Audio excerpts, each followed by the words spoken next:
مبسوطه جدا ان انا جيت وبجد متشكره قوي على الجايزه دي. انت بتستاهلي جوائز كتيره جدا، وكل شخصيه عملتيها وكل طريقه عملتيها في الدور ده تعبتك تجربتك.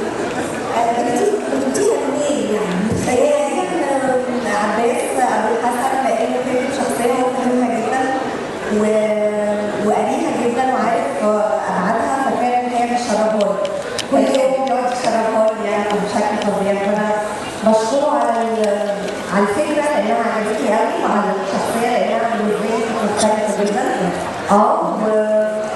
بس ما مش عارفه ما اعرفش الشجاعه اللي بتخلي نص ده.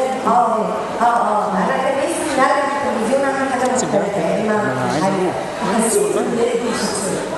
طب هم اللي بيحبوا ايه بقى؟